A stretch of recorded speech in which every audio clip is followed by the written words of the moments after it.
Polícia Federal prendeu agora há pouco o general Braga Neto, ex-ministro do governo Jair Bolsonaro e candidato a vice na chapa do ex-presidente em 2022. Braga Neto foi preso em casa, no Rio de Janeiro, dentro do inquérito que investiga a tentativa de golpe de Estado após a derrota de Bolsonaro para Lula em 22.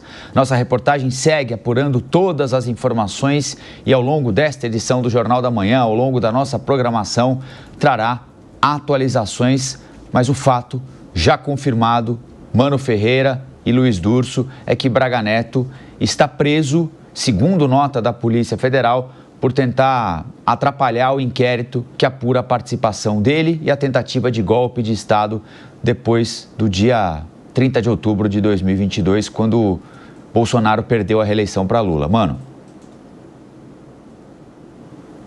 a gente não está te ouvindo, mano.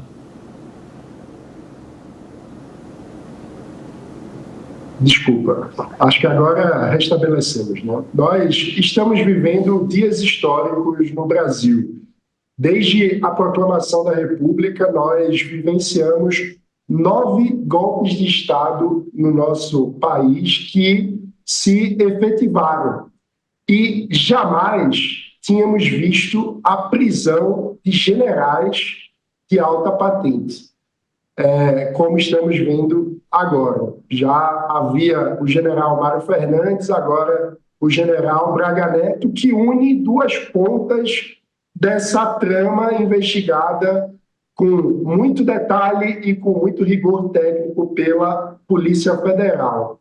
O eixo dos militares e o eixo da política, já que, além de general, Braga Neto foi ministro da Casa Civil, ministro da Defesa e candidato à vice-presidência da República. Estamos vendo um momento bastante importante da história brasileira, quando as instituições civis são capazes de colocar limites ao teor golpista e à arrogância de militares brasileiros que, por diversas vezes, acharam que poderiam tutelar o poder político e submetê-lo à sua própria vontade. Isso não pode acontecer, a democracia é sagrada e o Brasil precisa aprender com as lições da própria história. Nos golpes que foram efetivados, os personagens envolvidos tiveram participações em tentativas fracassadas de golpes anteriores. Foi o que aconteceu, por exemplo, em 64. Então, precisamos aprender com a lição da história. E mesmo que essa tentativa tenha sido fracassada, todos os envolvidos, com o devido rigor e com o devido processo legal, precisam responder à lei civil. Sem dúvida nenhuma, mano, esse caso é gravíssimo, né? Nós temos um inquérito policial que só o relatório da Polícia Federal tem mais de 800 páginas. Um bom trabalho feito ao longo de 2 anos da Polícia Federal, que aponta esses crimes, né? Que investigou esses crimes e indiciou figuras importantes no Estado, inclusive o ex-presidente Jair Bolsonaro, Braga Neto, e uma delação que corrobora tudo isso, realizada pelo CID. A única questão que a gente precisa lembrar é que essas prisões cautelares, elas são a exceção, não devem ser a regra. As pessoas devem ser presas, de acordo com a lei, depois de um julgamento, condenadas se for, com trânsito em julgado, começa-se a prisão para cumprir a pena. Toda prisão antes disso é uma prisão que precisa ser justificada diante de alguma previsão legal que já está prevista lá nas prisões cautelares, né, na prisão temporária ou preventiva, e que o Estado deve agir sempre de forma à exceção. No caso aqui em tela, a gente tem que ver se realmente havia essa interferência nas investigações, se realmente está acontecendo isso, ou se estamos repetindo um erro do passado, como aconteceu na Lava Jato, para forçar prisões, obrigando o preso a realizar delações premiadas, quase como uma moeda de troca. O Estado prende, força, constrange e consegue colher delações premiadas do jeito muitas vezes que quer. E isso, inclusive, a própria Lei de Organização Criminal de 2013 impede. A delação tem que ser espontânea, a delação tem que ser vinda de vontade própria do delator e não forçada por causa de uma prisão que vem aí o Ministério Público e diz, olha, se você delatar, você vai para a rua, Polícia Federal, etc. Então a gente tem que ter cautela com essas prisões cautelares, uma vez que precisamos cobrar que o judiciário explique bem os elementos ali colhidos que justifiquem a prisão.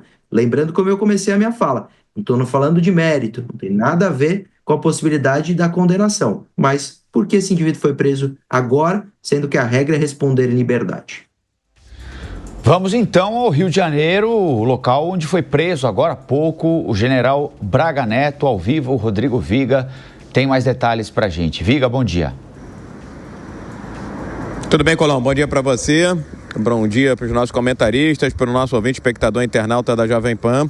Prisão que aconteceu logo cedinho, aqui no bairro de Copacabana, Zona Sul, área nobre do Rio de Janeiro, onde é a residência fixa do ex-ministro e ex-candidato a vice-presidente da República em 22, Walter Braga Neto, uma figura bastante conhecida aqui no Rio de Janeiro. Além desse mandado de prisão que foi cumprido pela Polícia Federal, foi cumprido também um mandado de busca e apreensão no apartamento dele, no bairro de Copacabana. Outro alvo da operação da PF nesse sábado foi justamente, segundo fontes da Jovem Pan, um assessor de Braga Neto, seria um coronel que trabalhou durante o governo Bolsonaro com o ex-ministro e o ex-vice-presidente da República, Walter Braga Neto. Por se tratar de um general da reserva, muito provavelmente ele vai ficar custodiado, vai ficar detido, não se sabe por quanto tempo, né? Em uma unidade militar aqui do Rio de Janeiro, mais normal nesses casos. Isso aconteceu com o caso dos chamados Kids Pretos, né? Que ele seja conduzido para o Comando Militar do Leste. Meu caro Colombo, ouvinte, espectadores e internautas da Jovem Pan, esses mandados, um de prisão contra o Braga Neto e 2 de busca e apreensão, um em Brasília contra o assessor dele e outro aqui no Rio contra o próprio Braga Neto, eles são desdobramentos, segundo as fontes da Jovem Pan, da delação premiada do coronel Mauro Cid, que era ajudante de ordem do ex-presidente da República, Luiz Inácio Lula da Silva. Segundo essas informações que vêm dessas fontes, esses depoimentos de Mauro Cid teriam avançado na suposta participação de articulação de golpe que teria uma influência do ex-ministro e ex-candidato a vice-presidente da República em 2022, Walter Braga Neto. E aí houve também todo um monitoramento daquilo que falaria, o que falou o Mauro Cid, e ainda uma suposta tentativa de atrapalhar, de obstruir a justiça. Foram todos esses elementos que levaram a Polícia Federal em pleno sábado de manhã deflagrar essa operação que resultou na prisão do ex-vice-candidato a presidente da República e ex-ministro do governo Bolsonaro, Walter Braga Neto, meu caro Colombo. Muito bem, nós vamos seguir acompanhando. O Braga Neto está sendo conduzido, vai ficar sob custódia do Exército nesse período de prisão que aconteceu agora há pouquinho em Copacabana, no Rio de Janeiro, onde está o Vig. Daqui a pouquinho ele volta com mais informações a respeito do caso.